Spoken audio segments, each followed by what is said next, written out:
মমতাৰ চিঠি। কবি হেম বৰুৱা। মৰমৰ এয়া মম এডাল জ্বলাই লৈছো, আজি বহুত দিনৰ মূৰত তোমালৈ চিঠি লেখো বুলি। বাহিৰৰ উৰুঙা বতাহজাকে মমডাল আহি কোবাইছেহি। চাওঁ খিৰিকীখন জপাই দিওঁ। 7 বছৰৰ আগৰ কথাবোৰ তোমাৰ বাৰু মনত আছেনে? আমি যে নতুন জীৱনটোৰ পাতনি মেলিছিলো। মোৰ গাত সেই অচিনাকি নিচা বাৰুকৈ লাগিছিল। সিদিনা আছিল কাতিৰ কুঁৱলী সনা এটা কোমল পুৱা। পদূলিত তলসৰা শেৱালিবোৰ উপচি আছিল। আৰু সন্ধিয়া মই তোমালোকৰ ঘৰলৈ নকৈ আহিবৰ দিনা আকাশৰ মেঘৰ মোহনাত হালধীয়া জন্তু নাওখন হৈ আমাক যে ৰিঙিয়াই মাতিছিল তৰাৰ দেশলৈ। মই লোৱা কঁকালৰ ৰঙা ৰিহাখনলৈ তুমি বাৰু তেনেকৈ কিয় একেথৰে চাইছিলা? মোৰ কেনে লাগিছিল জানা?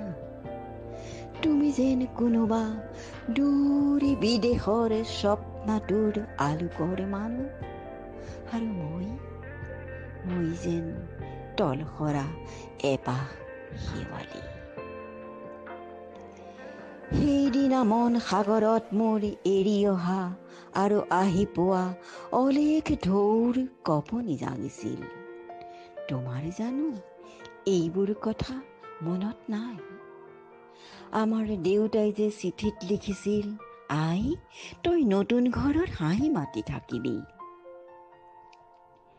এইবোৰ 7 বছৰৰ আগৰ কথা। মোৰ যে সকলোবোৰ পুৰাণৰ সাধু যেন লাগে। জেঠমহীয়া দেউতাৰ বছৰেকীয়া হৈ গ'ল। তোমাৰ বাবুল এতিয়া বৰটো হৈছে। তাৰ ওপৰ পাৰিত এধানিমান ডালিম গুটি যেন দাঁতকনি গজিছে। সি মোক একেবাৰে এৰিকে নিদিয়ে। কেতিয়াবা মোৰ যে ইমান খং উঠে, তুমি নাই নহয় সেইকাৰণে। সি বাৰু মোৰ বগা সাজযোৰলৈ এনেদৰে তধা লাগি চাই থাকে কিয়? তাৰ উপজাৰে পৰা এইযোৰ কাপোৰ চিনাকি সেইকাৰণে নহয়। বাবুল এতিয়া বৰটো হৈছে বুজিছা। আৰু ডাঙৰ হলে স্কুলত তাক নাম লগাই দিম। এই স্কুলত থকা সময়খিনি মোৰ যে বুকুখন তেনেই উদং হৈ থাকিব ভাই। আৰু কি লিখিম? বিশেষ একো নাই, মোৰে শপত।